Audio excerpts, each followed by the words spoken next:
Okay, good afternoon. How is everybody doing? My name is Penny.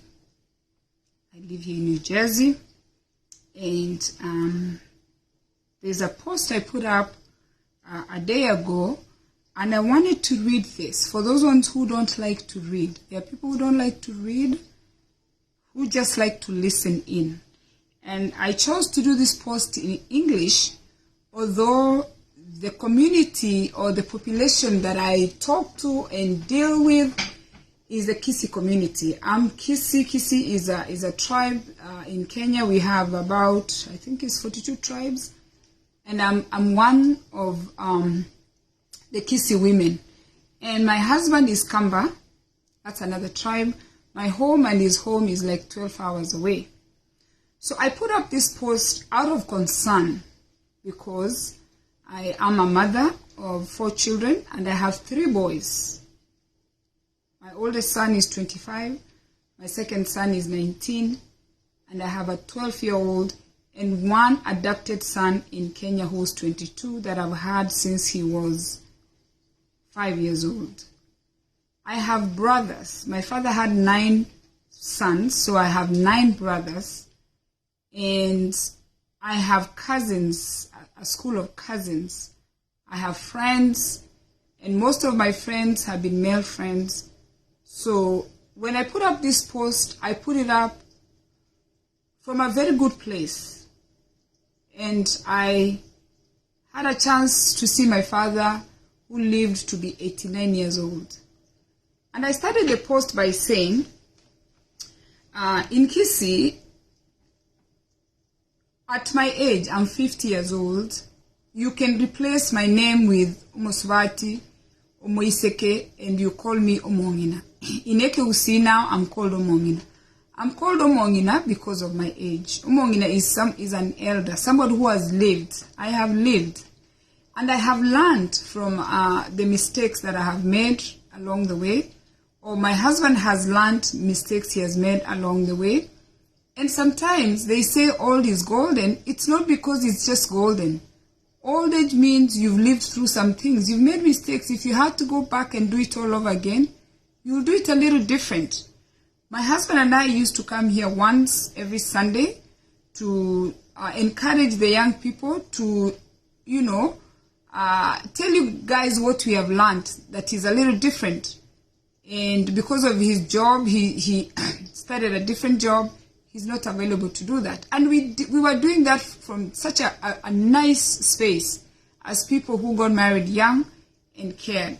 So we've been married, or we've been together almost 29 years, going to 30 years. And we've learned a lot along the way. And I put up things on my page for others to learn. We don't want the people or the young people who are coming behind us to make the same mistakes. For most of us who left high school and came here, we use books. I used podcasts. I had nobody to mentor me but the book. I had no one to talk to me but the books. I listened to a guy called James Dobson. He had a show that used to be called Focus on the Family. And that show is still there. You can find it. It shaped me. I am because of James Dobson. I have never had a female mentor that I can tell you today. That includes my mother. My mother could not mentor me. My mother grew up in the village. She had different beliefs. She was in a polygamous family. My mother did not have much to tell me on the kind of life I was living. In fact, the best advice my mother would always give me was, don't say anything. Silence. Because in a polygamous home, the only way you could survive was to be silent. So my mom only knew silence. In suffering, silence. In happiness, silence. Don't tell people you're happy. Don't tell people you're doing good. Just be quiet. You have to act like you're suffering. That is the generation she was in. That is 1937. But now we have the platforms. We have learned different. And when we come out here, it's not because we got it. We want to encourage other people not to make the mistakes that we have made. So with that said, I have lived through some of the things I speak about. I'm a married woman. I have children. I work. And it's not been easy. That I can tell you. We've endured each other. We've been persistent. And if you follow me on Facebook, you know I do my thing. My husband once in a while will show up, but he's really minding his business, and I'm minding my business for the most part. But we are committed to each other.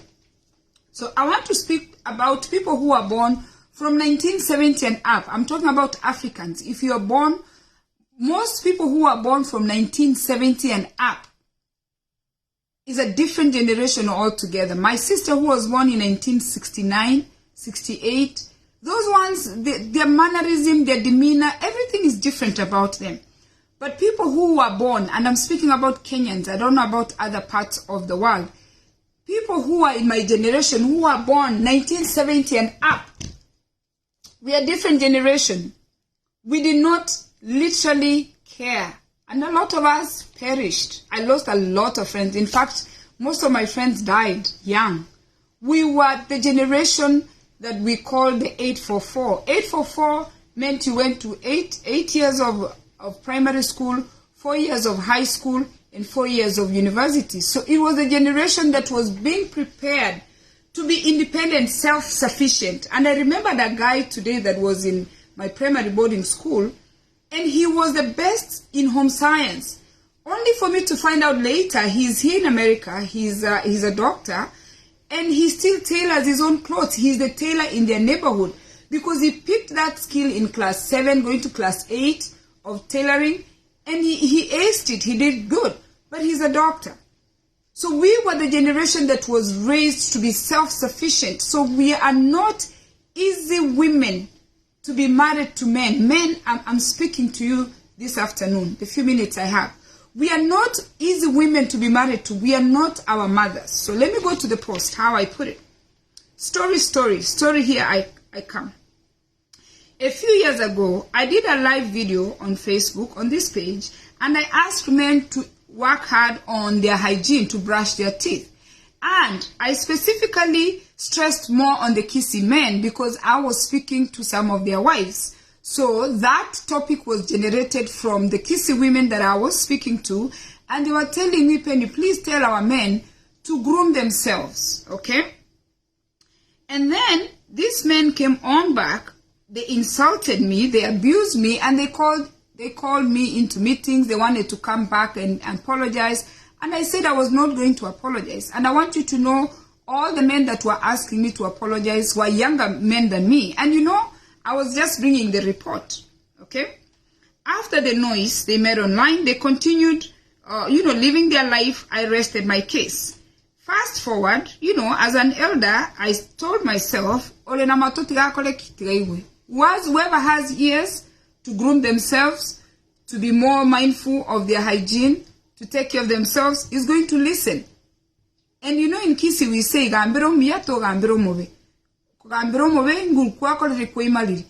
if you don't waste time with people who are not willing to learn, spend your time talking to people who want to learn. So I told myself, I said, let them continue. And I put it like this. I got myself a husband at age 21. My husband was about 24 years old. We were very young. When I look at my 21-year-old, my 22-year-old now, even my 25-year-old son, those are like, they are children. We were children. But when my brothers tried to tell me that I was a child, when his uncle tried to tell him that he was young, we did not listen, but we still went ahead. But the favor we did ourselves, we didn't have children. I didn't have children until I was 25, and he was 28. Had we had children earlier, we could have been in a big mess than we are now. Okay? So now, that time, there's a window that is left for women to get married. If you miss that window, sometimes it's hard to find someone. Why? Because the women of our generation are so career-driven. Women of our generation are so outspoken. They are not like our mothers. They're not just going to be like whatever you say goes. Whatever you say to your wife is not going to go. I stopped talking about that topic and I put it to rest, and I wished this man good luck. Okay? But why we come on live is to tell you young people the mistakes we made. If you've seen Abu and I talk, We are very open about our mistakes. We made a lot of mistakes. We've told you the do's and don'ts. We've told you if we went back what we could have done different. Okay? In case you are not aware, when you're picking a spouse, I put it there, be careful what family you're marrying into. Some families are a disaster from the beginning. If you think you're going to marry someone and you're going to change that family, you're not going to. So it doesn't matter whether it's the man or the woman. The family you're marrying from matters. I have seen families here in America. In fact, they came from Kenya. When you come to America, you come by yourself. Usually, most of the time, there's always one person. Then they bring their brother, then they bring their sister, now they're bringing their mothers, now they're bringing their aunties. There are some terrible families that nobody should ever marry into that family because you will never see peace.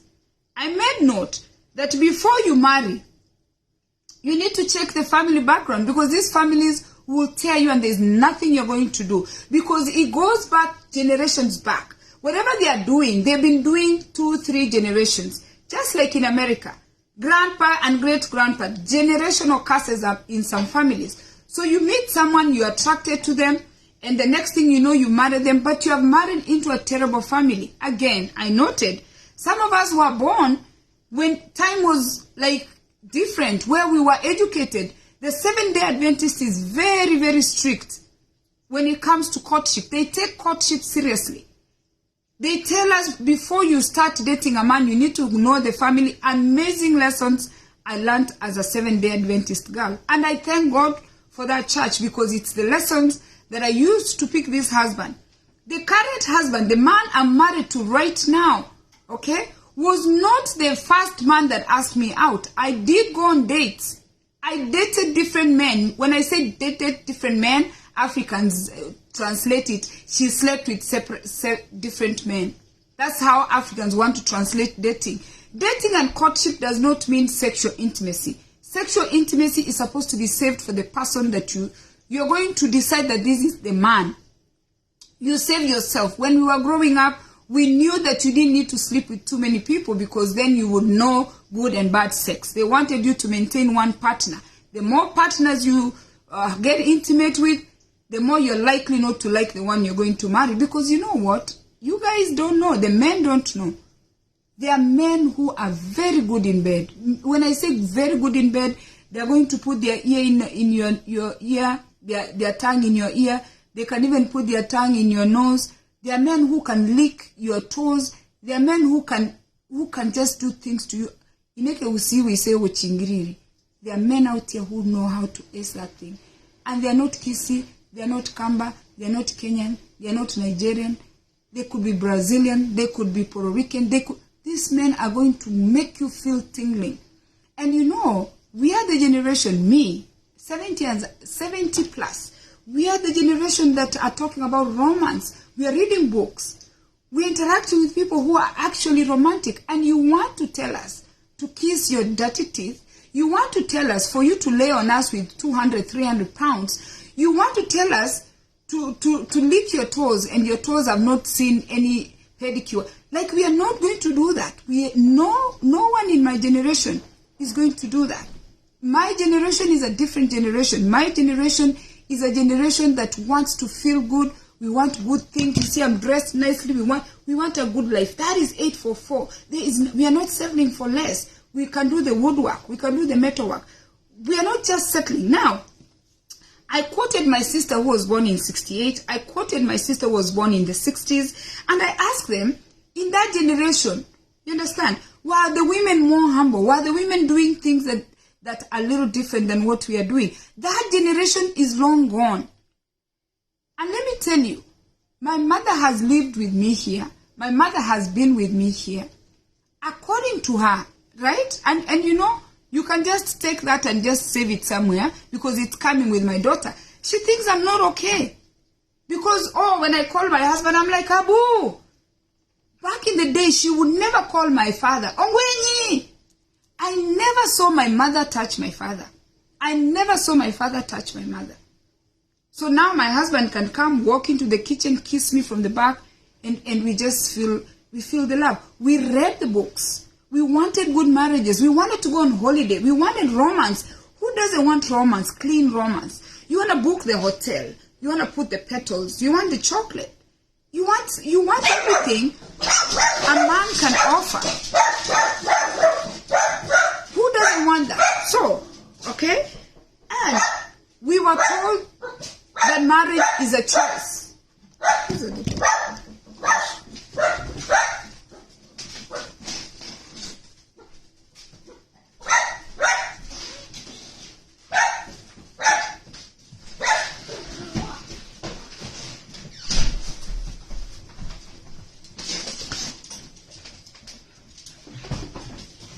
My generation was the generation, even before my sisters anyway. My dad, I came from a home where marriage was an option. It was a choice. Some of us chose to get married. We were not just forced to marriage. It's a choice. So my husband needs to understand from day one that I chose to marry him. When he came to my home to ask my father to marry me, he was told, if you cannot deal with her, just bring her back. That is how times had changed. Times had changed where women were being married by choice. We don't have to be with you guys. And on top of that, we moved from the village. We are not in Nyandochevere. We're in America. We're in a different environment where the environment is not conducive for you guys to treat us the way you're treating us. Okay? Now, women like good things. Women, and I want to say, are like chameleons. Women are quick to adapt to change. You can take a woman to Brazil. You can take a woman to Scotland. It doesn't matter where you take a woman. She will quickly adapt into that environment. She's going to just blend in and she's going to be fine. That's why you guys marry us. We are quick to adapt. I will leave Nyandochevere things and adapt to Ukambani. My sister-in-law who's married to my brother from Ukambani, she knows Kisi. She learned the language, and you would never know that she's a Kamba. She learned the language. Women can adapt to their environment. Now, on the other hand, I give an example. I said some men are like frogs. Not all men. Some men are like frogs. They are stuck right there. You can put a frog in hot water, and the frog will not even notice that the water is getting warm, so it can jump out. Some frogs will just stay in the water until the water is too hot, they cannot jump out. But if you put a frog in the water, hot water, and it jumps out right away, it's going to save itself. Some of you men have refused to jump out of that hot water because you know what is happening. And I'm telling you the truth because I know a lot of our men, now I'm 50, a lot of our men who are 50 plus, they're in the nursing homes, they're in the hospitals. These men are suffering here in America. Your brothers, your uncles, your cousins, they are suffering here in America because we are going to divorce them. We are not going to be Jesus Christ. We are not going to die on the cross for these men who refuse to adapt to what is supposed to be going. We are not going to adapt into some behavior. The men want us to behave like we're in the village. We are not in the village. Women want good things for their children. Your children can see that you're abusing their mother. Your children can see that you're sitting on the couch every weekend. Your children can see that you're drinking every weekend. Your children have seen your stomach get bigger and bigger. Your children can see you don't go on vacation. Your children can see you're taking all your money and you're investing it in Kenya. Your children can see how you're fighting their mother with your sisters and your mothers. Some of you have brought your mothers to your own homes and you have taken over your wife's house. Your wife's house is your house. Your mother has her house back in Kenya or Nigeria, wherever you brought her from. She belongs in her house. She knows that's her house. When she comes to my house, it's my house. You guys have destroyed yourself and you're not going to have it good. We are going to, eventually, we'll raise money and send you back. Okay? I continue to say, okay? Whatever you're going to invest right now, you're going to suffer. That house you built for your mother, those your brother's children you're educating, those your sister's children you're taking to school, those big plots you're buying in Kenya, they will never transform into the love and care that you're going to need in your end days. I don't come on Facebook because I don't have anything to do. I don't come on Facebook because you know what, I am so idle. I come here to tell you men, because I have 3 boys. And I'm telling them, I said, if you've not read the book written by Silas Nyacharia, is 50 Memos to Men. And those are the men who were born in the 40s and 50s that were in Nairobi. I want you to find those men who were born in the 40s, 50s, and 60s. They're in their 70s now. In Nairobi, they were in Nairobi. They were busy drinking all weekend. They were just so busy splashing their money with women. Some of them have died, and some of them are living in poverty. A lot of children took their mothers out of that rubbish and brought them here. The mothers that are in America, they're not all single. They have left those men there. And let me tell you guys, women have no mercy. Women have no sympathy for you. They are not your mothers. The only person who has sympathy for you is your mother and your sister, and maybe your aunties. A woman that you met, a total stranger that you met on the road, that you don't know. I'm from Nyando Chevire. My husband doesn't know anything about Nyando Chevire. A woman that he met on the road. He should never count on me, a total stranger, mistreat me, and then count on me to take care of him in case he's sick. It is not happening. We are not going to take care of you. And I'm telling you, we are the women born from 1970 and up. If you have a good woman, be grateful. Some of the women you guys have are very good women. But because you're caught up in the cultural thing where the women are not supposed to say this, you're actually running your house with your mother and your sisters. You're actually running your house with your mother and your brothers, your mother and your father, somebody. And you think your wife is quiet, you think she's just quiet. Women are very strategic. Women don't love. We do not love. Men are commanded to love in the Bible. God did not tell women to go love these men. Women, you guys, you women who love men and you're suffering, that's why you're suffering. There is nothing that you're loving a man. You submit to a man. Because we have needs of the children. God trusted us with children. God trusted us with life. We give life. A woman will stay humble to get what they want. A woman will bow down to get what they want. A woman will go to the, I don't know what extent, to get what they want. Some of you don't know what your mothers went through for you to be here in America, for you to be in Mombasa. You don't know what we do. You don't know half of the things we do for you guys to have shelter.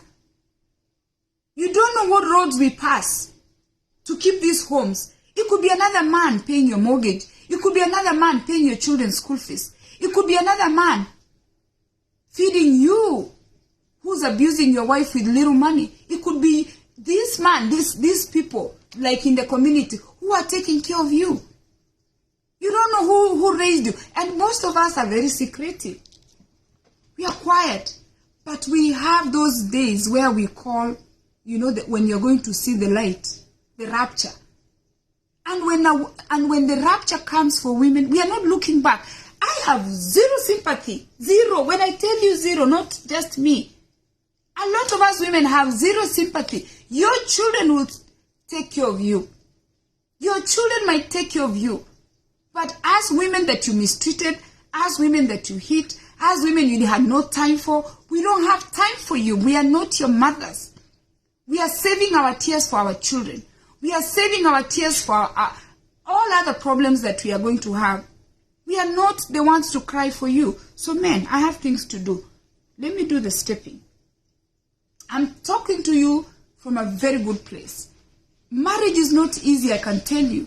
My husband can come here and tell you it's not easy. But we accept it from day one that we are choosing to be together. We are going to endure each other respectively. We are going to discuss things. We are going to keep it respectful. You can do that. If you're planning your family with your sister, you're planning your family with your mother, you're planning your family with your cousin, the days are numbered. And we like good things. We like good sex. There's good sex. You guys don't know that. You think you're just jumping on a woman and that's okay? It's not okay. Nobody wants to kiss a man who's not brushed his teeth for days. Nobody wants to make love to a drunk man. Nobody wants to make love to a man with a big stomach. Nobody wants to make love to a broke man. Who actually deals with these broke men? Nobody wants to be with a man who's always roaming around every weekend, no time. Nobody. We make love. You don't just come and jump on top of a woman. We like to make love in nice 5-star hotels. Women like nice things. It does not matter what village you took her from. And guess what? The final thing. We have a bad memory. I'm telling you today, if you've never known, women have a bad memory. We don't remember anything you did for us. We don't remember that you brought us from the village. We don't remember that you paid school. We don't remember anything. When you get us mad, it is over and we don't look back and we are looking for more.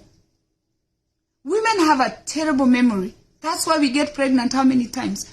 Who goes through pregnancy with all that pain and repeats it 2-3 times? Only a woman can do that. Who does that? Who can be pregnant 3, 4, 5 times and suffer through the pain of giving birth and they still smile? We forget very fast. We don't remember all the rubbish you're telling us to remember what you did for us. We don't remember anything. And tell me which animal who bleeds every month. We bleed every month. Every month we bring out real blood. If you've never seen it, ask your wife to see it. It is real blood. We bleed every month and we've not died. We give birth, we carry children. Some of us don't make it. Some women died during childbirth. Some of us didn't die. After I didn't die, then I allow a man who impregnated me by pleasure to bring me down, me, Penina from Nyando Cheveri. You impregnated me with pleasure. Yeah, we were doing both pleasure. But who suffered the pain of carrying the children through 9 months? I do. Then I let somebody who's continuing to have pleasure on me. He will never be pregnant. He will never have menstrual cycle. He will never breastfeed. And then some of you women are crying over this man. Why would you be crying over a man? Even your own sons, even if you cry, what are you going to do? When your son decides he's marrying, he's gone.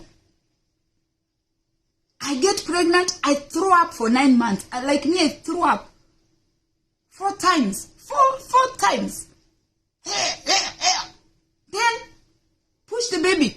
Vaginal delivery. Push the baby. No epidural, no. I decided to do it the natural way. And before that, I was exercising. And yet my husband was here. And guess what? He's a support staff. Because he made the mess with me. I'm going through 9 months. Then I have to breastfeed for almost 2 years. 2.5 years, this our children was breastfeeding. I'm going through all that. And then his sister is going to come and try. And his mother, his father, for us, for some of us, we don't allow that anyway. Because the family I came from and the family my husband came from, we don't cross those boundaries. We know this is my family. This is his family. They know those boundaries. And I thank God for that. Before you marry somebody, know the family you're marrying into. My father-in-law is the nicest man. My sister-in-laws are the nicest sister-in-law. I never heard from them. In fact, I've never. I'm minding my business. They are minding their business. Every now and then my madness is here and there. And they are minding their business. A nice family.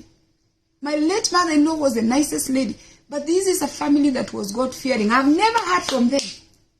Never. Nobody is minding I'm here running my empire with their son who chose me.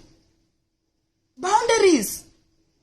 Boundaries, boundaries, boundaries. If anything had to happen to my husband today, come for him and you'll see. If anybody tries, nobody has tried, try and touch him, then I'm going to show you. Because he's 29 years now. I'm well invested. I have boys that have beard. They can come and touch this, my husband, right? Come and touch him. A man that protects the wife is a man that is going to be protected at all times. You don't let people beat up your wife and then you expect her to protect you in bad times. No. Don't forget to add when a woman is not questioning your bad character, they are gonna just wait on the alarm. That is true. Some of us, we are waiting for the rapture. I say that. We are waiting for the day, the resurrection day. Hey, let me drink water. Then I have to go. Some of us left you guys long time ago. We are not together. You think we are chameleons. You think we are together because we've camouflaged. You think me, you, we are together. The day, the rapture day, we are going to pack our things and go. And if you see your wife very happy, jolly, you're doing rubbish and she's jolly, know that one day you're going to come. And it's been happening here in America. That's why I wanted to do the video, right? Men are coming home to empty houses. Those men that abused me, I told them to stop mistreating women. They came home one day and the house was empty. Women are not people to play with. Do not play with women. And they're getting worse and worse. And the support system that we have is so good.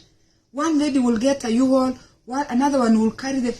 We can move from this house. And nowadays we just go buy new things because we have money.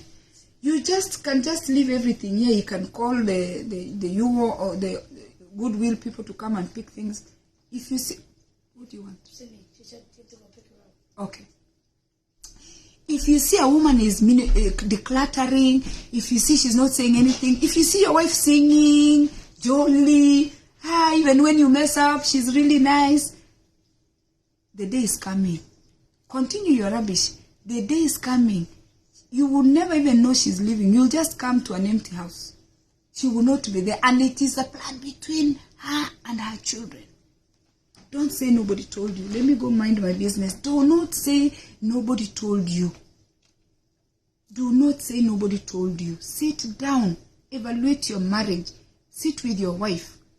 Talk to your wife. Respect your wife. Respect your children. Reduce the alcohol. Eat well. Go to the gym. Groom yourself. Take care of yourself. Adapt to the environment. If you're in Mombasa, wherever you are, Nakuru, Nigeria, Accra, wherever you are, adapt to the environment and create a nice, healthy family. You cannot have a healthy family when you're doing all this rubbish you're doing. You're the community leader. You are the pastor. You are this. You're in everything. Yeah, two of us can play that game. But our game is bad. The women's game is so bad, you guys. Women play a very bad game. Women play a bad game because they don't say anything. We will suffer through pain, but we know that one day we'll see light. And that started with our mothers who were in polygamy. Our mothers were sharing a man. 3 women sharing 1 man. The day the last child went to high school, all these women just disappeared. Your end days are numbered. And you're going to cry. Don't say nobody told you. If you see us quiet and smiling, just don't think that we are okay with the things you're doing. We are watching you closely. And you're going to cry. And we are going to put you in the state-funded nursing home if you're in America. We'll put you in a nursing home and we'll be taking care of you there. Not we, your children, in case we have children. Because me, I'll be with my Brazilian.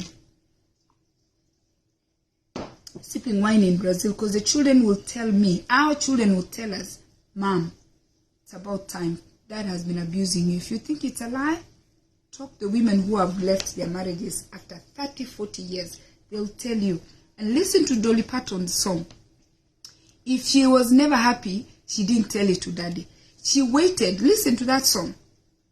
She waited until all the kids were old, packed her things, and left. That song has a good message. She never said anything. She never complained. She never said a word to the husband. But when the kids grew, she packed her stuff and left. God bless you. And women, we don't like cheap life. We like a good life. God bless you.